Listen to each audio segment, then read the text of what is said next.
Cake pudding বানাতে বেশি কিছু লাগে না, ঘরে থাকা কয়েকটি উপকরণ দিয়ে তৈরি করতে পারবেন। মুখে দেওয়ার সাথে সাথে একদম মিশে যায়। কেকটা এত বেশি ডেলিশিয়াস হয়েছিল বাচ্চাকে খুশি করতে বা মেহমান আপ্যায়নে। ঠান্ডা ঠান্ডা এই ডেজার্টটা খেতে কিন্তু অসম্ভব মজার ছিল। খুব সহজেই অল্প সময়েই তৈরি করতে পারবেন কেক পুডিং। চলুন দেখে নিই কীভাবে তৈরি করি। প্রথমেই আমার লাগবে 1 কাপ গুঁড়া দুধ, সাথে নিয়েছি 1.5 কাপের মতো কুসুম গরম পানি। পানি দিয়ে ভালো করে মিশিয়ে নিলাম। মিশানো হয়ে গেছে, এখন লাগবে 2টা ডিম, সাথে দিয়ে দিয়েছি 1/2 টেবিল চামচ ভ্যানিলা এসেন্স, 1/3 কাপ দিয়ে দিলাম চিনি, দিয়ে ভালো করে মিশিয়ে নিলাম। এখন দুধের সাথে ডিমের মিশ্রণটা মিশিয়ে দিলাম। কেক তৈরি করার জন্য ডিম নিয়েছি একটা, কুসুম সহ আমি এখানে একটু বিট করে নিলাম, ফেনা ফেনা করে নিলাম। এখন দিয়ে দিলাম 1/3 কাপ চিনি। আমি একবারে দিব না, 2 বারে দিয়ে বিট করে নিব। আপনারা চাইলে কুসুমটা আলাদা করে সাদা অংশটা প্রথমে বিট করে নিতে পারেন, তারপর কুসুম দিয়ে আবার বিট করে নিতে পারেন। তো 2 বারে আমি চিনি দিয়ে তারপরে বিট করে নিতেছি। একটু সময় নিয়ে বিট করতে হবে যতক্ষণ পর্যন্ত চিনিটা গলে না আসে। বিটারের স্পিড 2-এ রেখে আমি 2 থেকে 3 মিনিটের মতো বিট করে নিতেছি, যতক্ষণ পর্যন্ত ফোমি টেক্সচারে না আসে।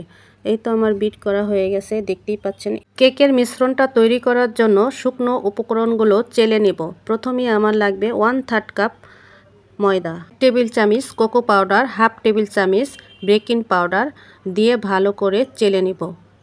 চামচ দিয়ে ভালো করে মিশিয়ে চেলে নিতেছি। আপনারা চাইলে 2 বারও চেলে নিতে পারেন আলাদা পাত্রে। তারপর আমি এভাবে ঘুরিয়ে ঘুরিয়ে আস্তে আস্তে শুকনো উপকরণগুলো ভালো করে মিশিয়ে নিব।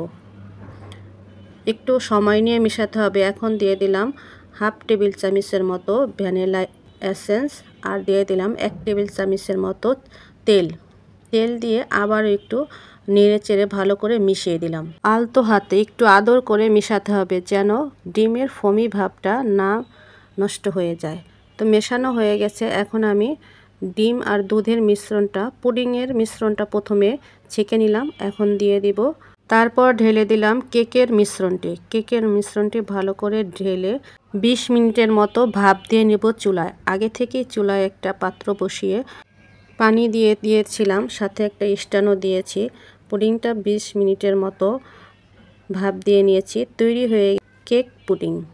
দেখতেই পাচ্ছেন কতটা লোভনীয় হয়েছে, দেখতে অনেক সুন্দর হয়েছে। মাশাল্লাহ মাশাল্লাহ, আমার ছেলে তো খুবই এক্সাইটেড দেখে, আম্মু কখন খাবো।